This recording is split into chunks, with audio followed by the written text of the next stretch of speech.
Missouri's governor announces an end to the COVID-19 pandemic in the Show Me State. I'm Bronte Sorotsky with what the transition to an endemic status could look like. Plus, how a Southeast Kansas hospital will handle COVID policies going forward as that state also enters an endemic status. And Freeman Health System nurses give tips ahead of Sexual Assault Awareness Month. The 4 states' most watched news starts now. Healthcare workers adjust. Now, the Missouri's governor says the state will begin its transition from pandemic to endemic starting tomorrow. This is KOAM News at 6. KOAM's Bronte Sorotsky breaks down what an endemic will look like and how one local health department says it'll be affected.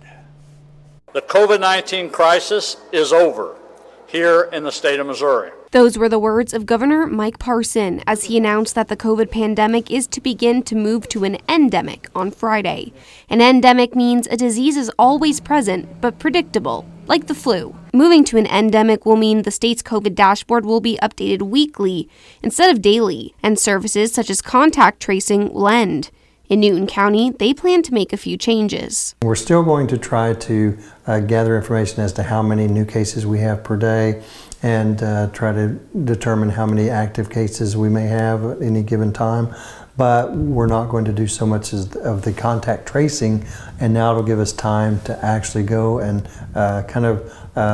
get our records together and organize those records and file them so that we'll have easy access in the future. Usually, this board is full of numbers and charts detailing COVID cases throughout the county, but with how low cases are right now, there's not much need for it. So when you don't see the hospitalization and you don't see the severity of disease, then it becomes just like other things that we manage, like the flu and other diseases that we know it's there. Nurses with the health department say they let out a sigh of relief when hearing Missouri has reached this point. It's like we're finally, seeing the light at the end of the tunnel. It's gone on for a long time. There was also reflection on the uncertainty and fear that comes with a pandemic. There was really no rhyme or reason as to who it was going to affect poorly and who was going to be fine.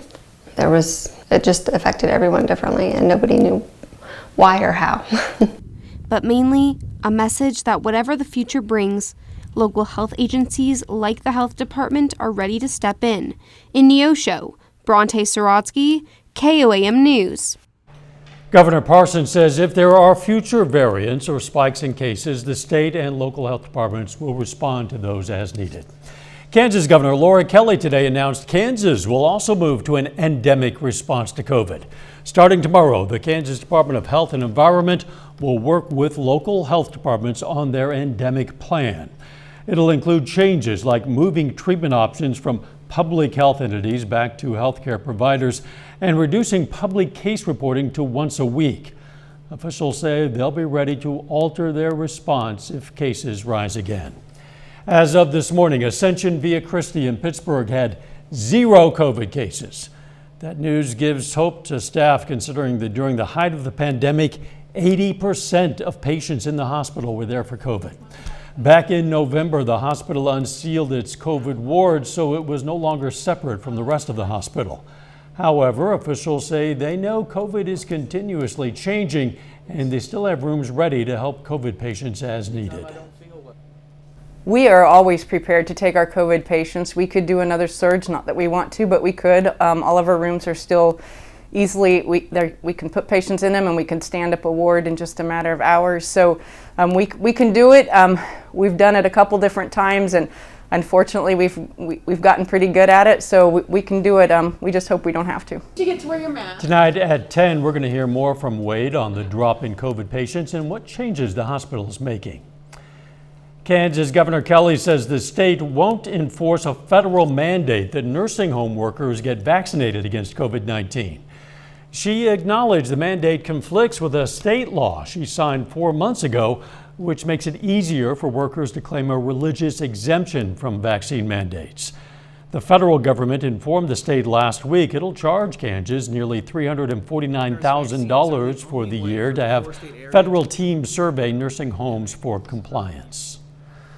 Bit of everything in the weather lately, Doug Heddy.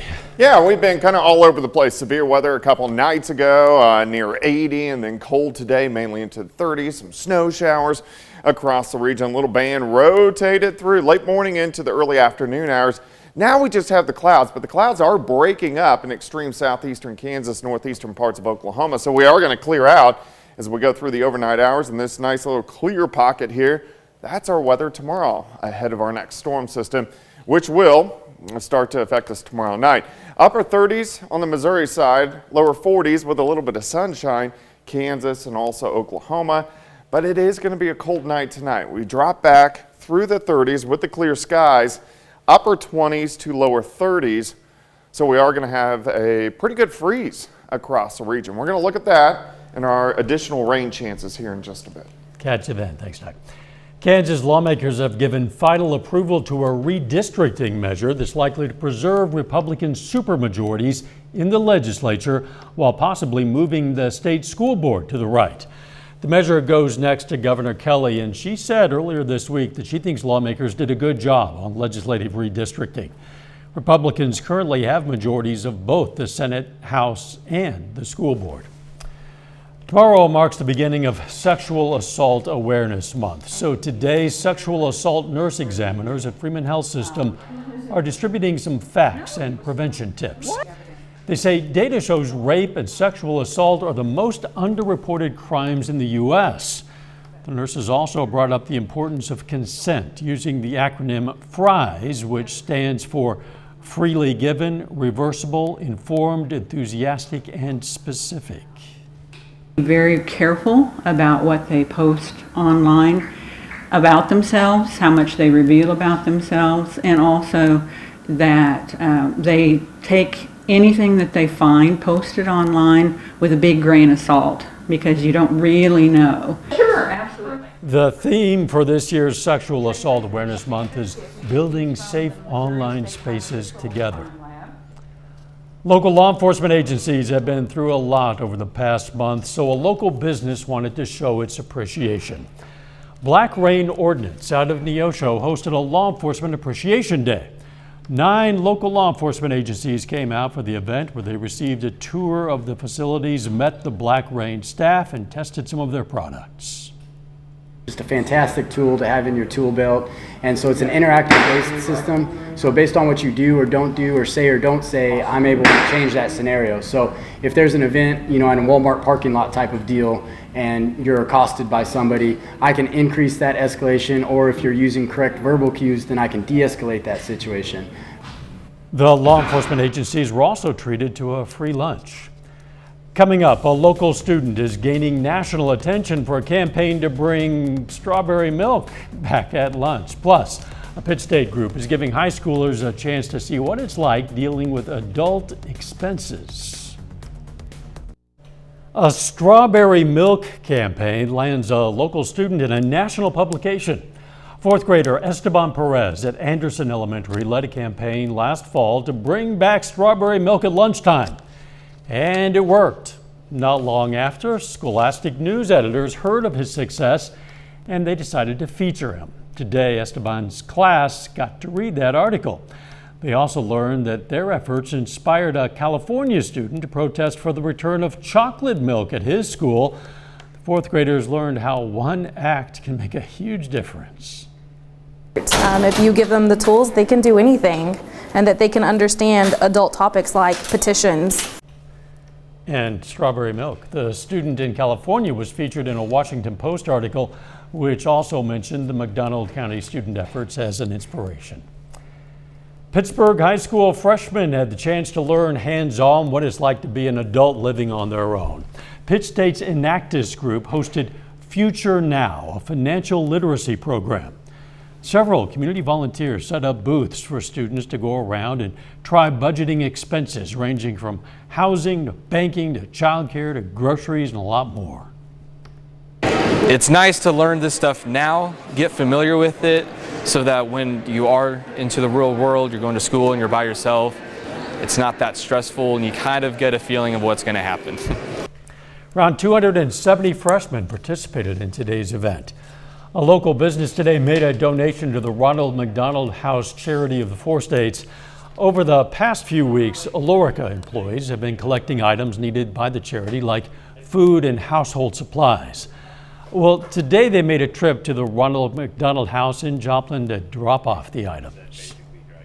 They do just a wonderful service to the community by housing families that have sick children in both Freeman and Mercy hospitals, and that includes them being able to stay and also eat for free. And when you have a sick kid in the hospital, the last thing you want to worry about are those things. Alorica hosted a competition as part of the collection drive. The team of employees who collected the most items won a trophy and a swag bag. A little bit later, Columbus High School softball hosts Labette County for their home opener. Plus, we got some more rain in the forecast. We're going to look at that coming up.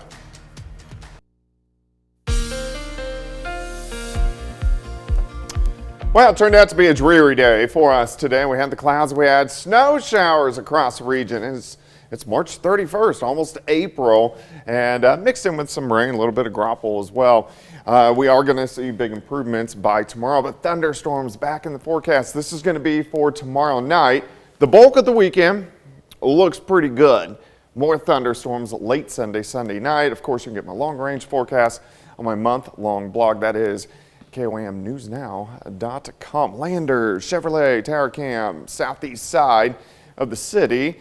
Looks pretty good. We do have the clouds, but at least we're dry now. It's cold, upper 30s on the Missouri side, Arkansas, and then once you get into Oklahoma and also parts of Kansas, where a little bit of sunshine has popped out, that's where the temperatures warm into the low to mid, even some upper 40s. But it is windy. We've had these northwesterly winds all day long, making it feel colder than what it is, and gusts kind of in that 20 to 25 mile per hour range. Clouds are trying to break. Here's 7th and range line, currently sitting at 38. West northwesterly winds, gusts right around 20. Humidity kind of high, 73%.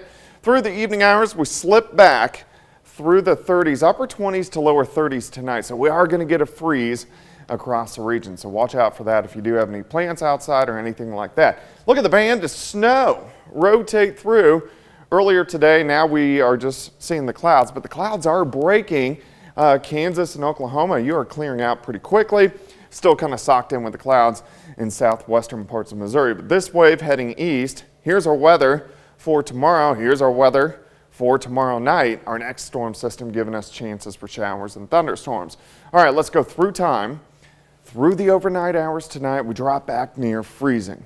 So a cold night, mostly sunny in the morning, partly sunny in the afternoon, but it's Friday and it looks pretty good. Temperature is warming up, 31 to start, 58 by noon. High temp of 64, south winds at about 5 to 10. Tomorrow night, we'll start to get some showers in here.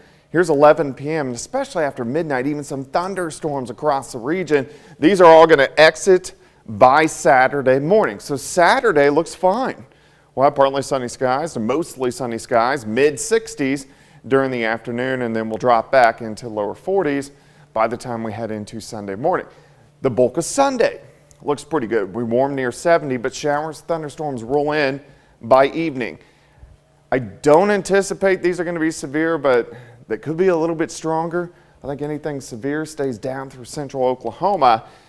And then periods of showers and thunderstorms. Sunday night, just kind of good old rain on Monday into Monday night, and then out Tuesday morning, but another little wave rotates in on Wednesday. So we are going to have a lot of rain chances over the next week. 34 tomorrow, or 34, we don't want that. 64 tomorrow, 65 Saturday, 71 on Sunday, 62 on Monday. So we kind of hold mainly 60s to near 70 over the next week or so, but a lot of rain chances. And I know you've been telling us for some time that there were chances of these snow showers today, but still, I know. To see all that snow coming down, yeah, it was there so were warm. Some big, wet, fat flakes. Yeah, they were huge. Thanks, Doug. Still ahead, the Joplin Eagles hit the field for a big early season matchup with Neosho, and the Pitt State disc golf team earns a chance to compete for a national championship. Jacob Leonard has that and more up next.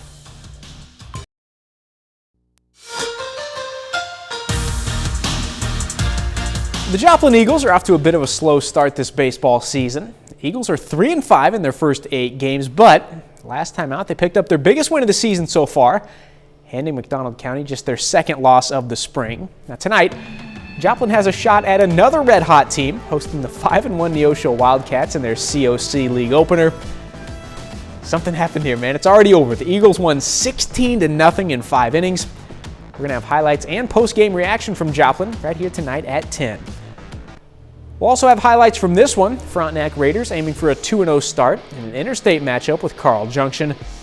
This one being played in Pittsburgh on the turf at Pittsburgh State. The game is just getting started with no score in the first. Well, the Columbus High School softball team is off to a 2-0 start this season. The Titans have picked up road wins against College Heights and Labette County in their first 2 games.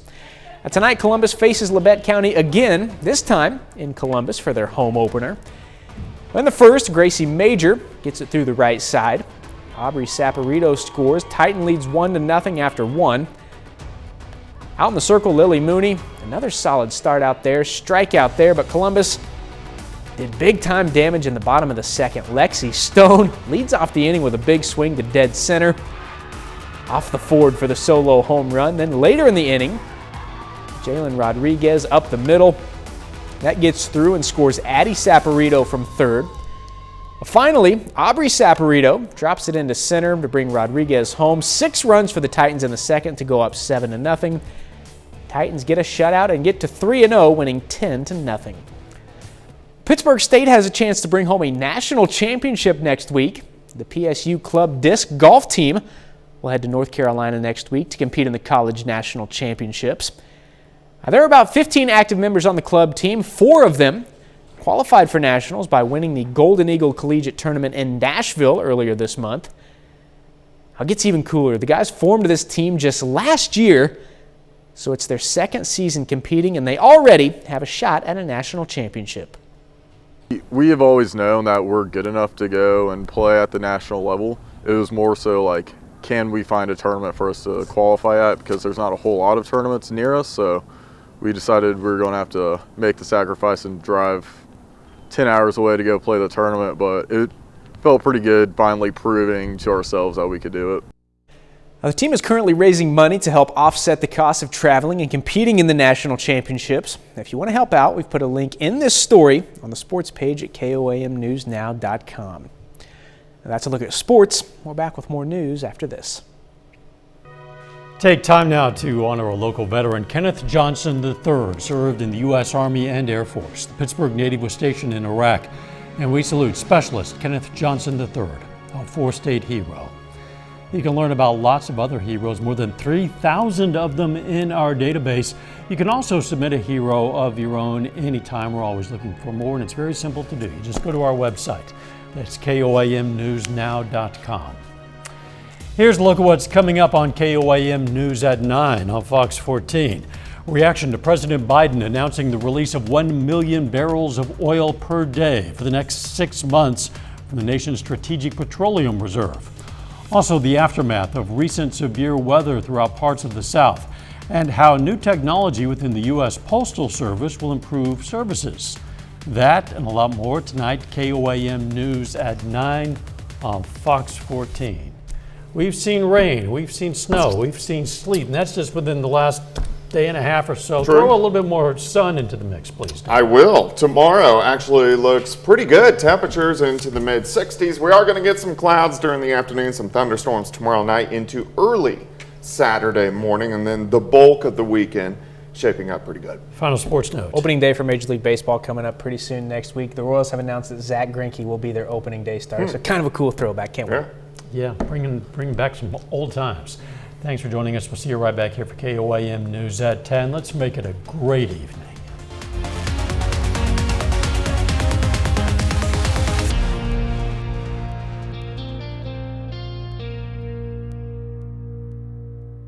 Salon service is